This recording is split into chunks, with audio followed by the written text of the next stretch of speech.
भारत में लोकतंत्र खतरे में है। ये वाकया आप आए दिन आजकल सुन रहे होंगे और खासकर विपक्षी सियासतदानों से। देखा जाए तो इसमें कुछ गलत भी नहीं है। भारत में वास्तव में लोकतंत्र खतरे में है। एक ऐसा देश जहां बोलने की आज़ादी हो लेकिन कुछ बोलते हुए डर लगे, कहीं भी घूमने फिरने की आज़ादी हो लेकिन निकलते हुए डर लगे, हर क्षेत्र में आगे बढ़ने की आज़ादी हो लेकिन दिशा चुनते हुए डर लगे, तो बेशक कह सकते हैं कि लोकतंत्र खतरे में है। लेकिन मुद्दा ये है कि जहाँ कमियाँ हैं वहाँ उनके खिलाफ लड़ने की बजाय, संघर्ष करने की बजाय दूर प्रदेश में जाकर ढिंढोरा पीटा जाएगा, तो आखिर ये कौन सी बुद्धिमानी है। नमस्कार, आप देख रहे हैं देश रोजाना का प्राइम टाइम और मैं हूं संजय मग्गू। दिन भर की खबरों में कुछ ऐसी खबरें जो खबरों में होकर भी खो जाती हैं लेकिन खास बनी रहती हैं, और उन्हीं में से कुछ चुनिंदा खबरों पर मैं आपके साथ अपने विचार रखता हूं, आपसे रूबरू होता हूं। और अगर आप मुझसे सहमत हैं तो देश रोजाना के प्राइम टाइम को लाइक और शेयर ज़रूर करें।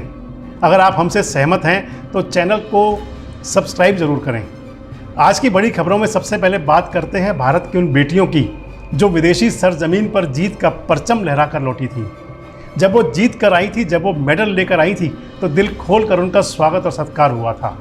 लेकिन आज जब वो एक बुराई के खिलाफ खड़ी हुई हैं, गलत के खिलाफ आवाज़ उठा रही हैं, गलत के विरोध में अपनी आवाज़ को बुलंद कर रही हैं, तो उनके आवाज़ को दबाया जा रहा है, उनको अनसुना किया जा रहा है। ये बेटियां गलत हैं या सही, इसे हवाई तरीके से फैलाने की बजाय जांच से नज़रें क्यों बचाई जा रही हैं? कार्रवाई अगर हो रही है तो आखिर क्यों वो कछुए की चाल चल रही है? और जब ऐसा ढुलमुल रवैया दिखेगा तो सवाल तो उठेंगे ही ना। शक के घेरे में वो तमाम सियासतदान भी आएंगे जो आरोपों में घिरे शख्स के संपर्क में हो, उसके ताल्लुक में हो या भले ही ना हो, लेकिन जो शोषण जैसे शब्द से साक्षात मिला हो, उसका शक ऐसे कृत्यों से यकीन में बदलता है और फिर अफवाह और हकीकत की बयारों का शोर मिलकर चलता है।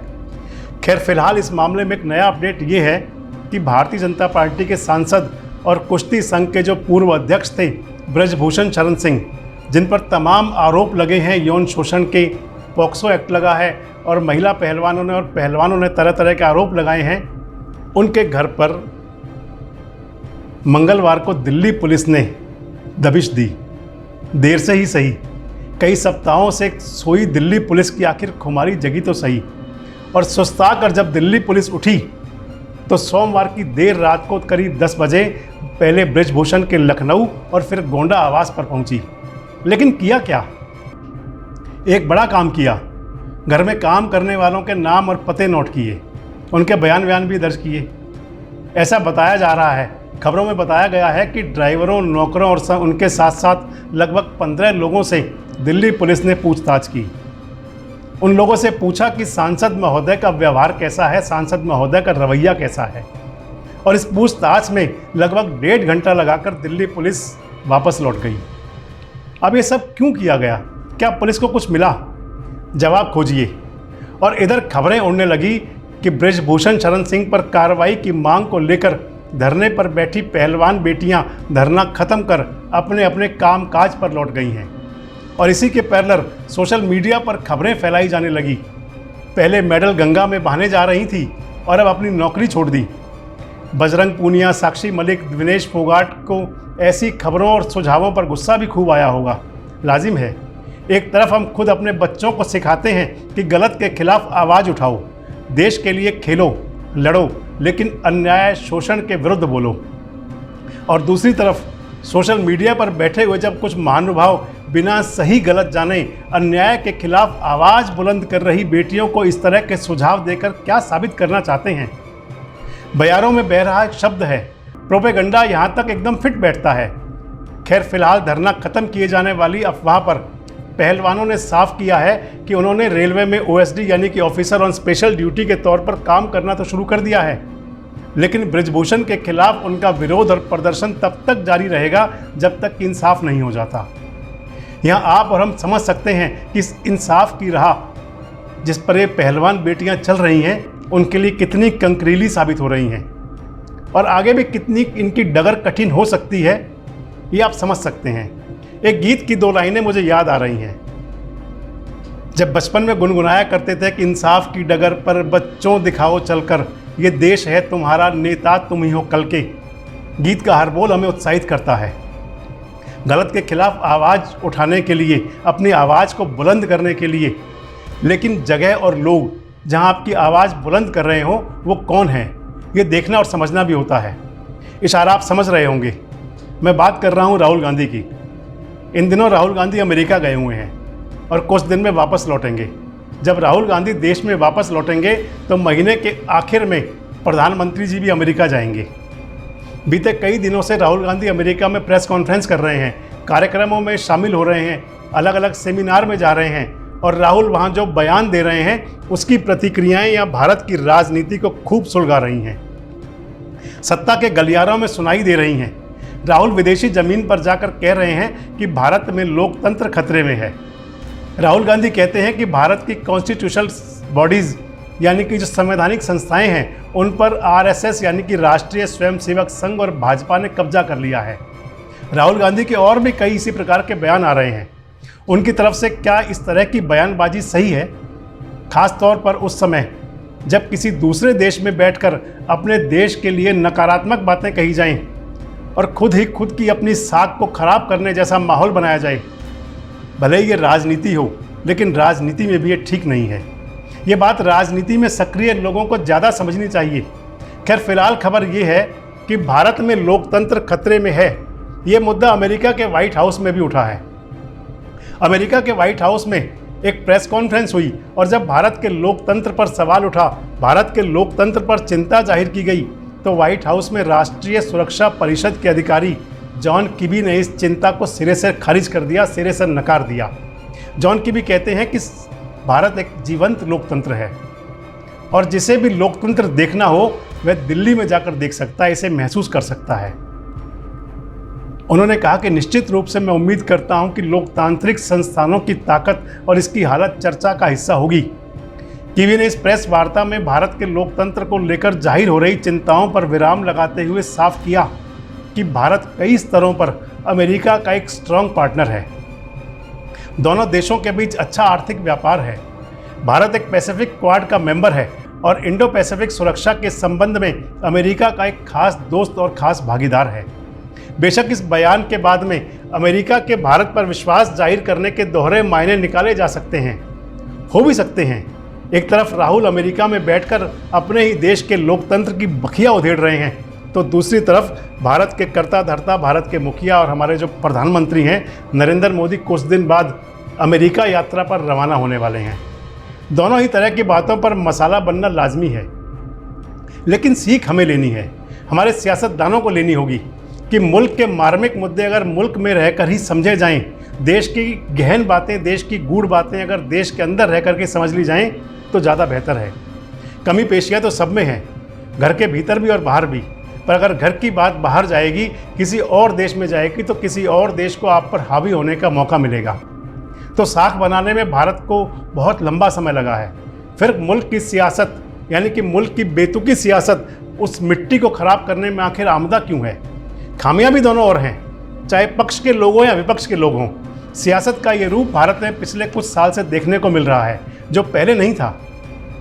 दो अलग पार्टियों के नेता, मैं पहले की बात कर रहा हूँ, हाथ मिलाते थे, दोस्ती भी निभाते थे, लेकिन आज तो ईंट का जवाब पत्थर से दिया जा रहा है और उस राजनीति को कायम किया जा रहा है जो परस्पर विरोधी राजनीति को एक मुकाम देती हैं और सब कायम है अपने बयान पर।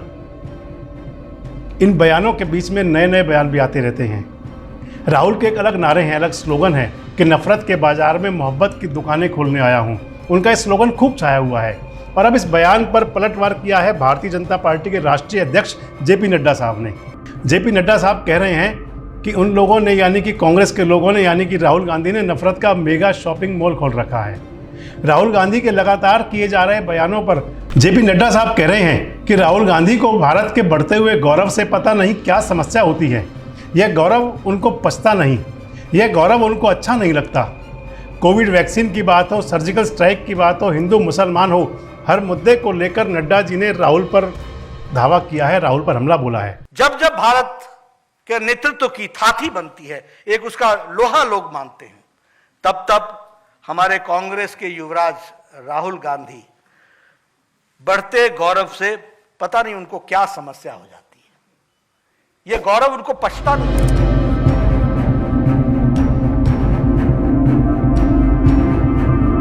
लेकिन नड्डा जी ने भी नया क्या किया? जो राहुल कर रहे हैं वही तो आप कर रहे हैं। ना जाने क्यों राजनीति देश को ऐसे मुद्दों के बल बांट रही है जो पॉलिटिक्स की परिभाषा को बिगाड़ते जा रहे हैं, और हम स्वतंत्र भारत के बाशिंदे भारत का अमृत महोत्सव मनाने के दौर में उन बैरों से बोझिल हो रहे हैं जिनका कोई औचित्य ही नहीं है। वैसे ही देश में अमन है कहाँ, अमन महसूस कहाँ हो रहा है? और जो दो चार शीतल बयारों के झोंके आते हैं उन्हें कहीं लव जिहाद तो कहीं धर्म परिवर्तन की बातें ले उठती हैं। ऐसा कोई दिन नहीं होता जब इस प्रकार की बातें, यानी कि जो मैंने बताया कि लव जिहाद और धर्म परिवर्तन, धर्मांतरण की बातें मन को चोटिल नहीं करती। अब ताज़ा मामला सामने आया है उत्तराखंड से। बताया जा रहा है कि उत्तरकाशी में एक मुस्लिम लड़के ने हिंदू लड़की को भगाने की कोशिश की। इस खबर के फैलते ही मामले ने ऐसा तूल पकड़ा कि पूरे शहर में मुस्लिम समुदाय को 15 जून से पहले दुकानें खाली करने का फरमान बाकायदा पोस्टर लगाकर जारी किया गया। मुद्दे ने ऐसा माहौल ख़राब किया कि आज वहाँ अमन का माहौल ख़राब हो रहा है। मुस्लिम समाज के लोग अपनी दुकानें खोलने से घबरा रहे हैं और कई परिवार शहर छोड़ गए हैं। 15 जून से पहले मुस्लिम समाज के लोगों को अपनी दुकानें खाली करने के पोस्टर देवभूमि रक्षा अभियान की तरफ से लगाए गए हैं। हालांकि पुलिस ने सोमवार को ये पोस्टर हटवा दिए थे और इन लगाने वालों की पहचान भी की जा रही है। बताया जा रहा है कि स्थानीय समुदाय के लोगों ने ये पोस्टर चिपकाए थे ताकि स्पेशल कम्युनिटी के लोग शहर छोड़ दें और शहर में शांति व्यवस्था कायम हो। कैसी जब मानसिकता है ना। अगर दूसरी तरफ देखें तो आज मीडिया के अंदर एक मुद्दा छाया हुआ है, विभिन्न खबरिया चैनलों पर चल रहा है। आपने भी देखा होगा कि जो सोशल मीडिया पर गेम खेले जाते हैं, यानी कि जो खेल की साइट्स हैं, उन पर बच्चों को धर्म परिवर्तन कराया जा रहा है। कैसी अजब मानसिकता है ना ये। क्या वास्तव में हम उस मुल्क में रह रहे हैं, उस देश में रह रहे हैं जिसके अंदर की एकता में, विभिन्नता में एकता की बात कही जाती थी, जिसके लिए कहा जाता था कि कोई मजहब बैर नहीं सिखाता। लेकिन आखिर ये बैर कौन सिखा रहा है? आखिर क्यों आमने सामने हो रहे हैं? आखिर क्या ज़रूरत आन पड़ती है कि एक तरफ लव जिहाद जैसे मुद्दे सामने आते हैं तो दूसरी तरफ धर्म परिवर्तन की बातें आ रही हैं? कहाँ से आ रहा है ये सब? किनके भाषणों से निकल रहा है? बयानों पर दिए गए पलट बयानों से, या फिर यात्राओं के दौरान की जा रही प्रेस वार्ताओं से? विपक्ष से या सत्ता पक्ष से? कौन है इसका जिम्मेदार? जवाब मिलना मुश्किल है, क्योंकि जिन मामलों में दोषी मिल सकते हैं, जिन हादसों के जिम्मेदार खोजे जा सकते हैं, जब उनकी ही जवाबदेही मौन है, जब उन पर ही कोई नहीं बोलता, तो फिर ये तो बयारों में तैरते मुद्दे हैं, ये तो हवाओं में तैरते मुद्दे हैं जिनका कोई सिर पैर नहीं होता, जो बिना सिर पैर चलते हैं। और आखिर इनकी वजह और इनके जिम्मेदार कैसे मिलेंगे? कोशिश हमें खुद करनी होगी। किसी भी सुलगती चिंगारी को हवा देने की बजाय उस पर तेल डालने की बजाय पानी गिराना है। जिस लोकतंत्र की मजबूती पर दुनिया की एक मजबूत शक्ति ने अपनी निश्चिंतता जाहिर की है, उस लोकतंत्र को बचाना है। सदा भारत को अखंड बनाए रखना है। आज के प्राइम टाइम में इतना ही।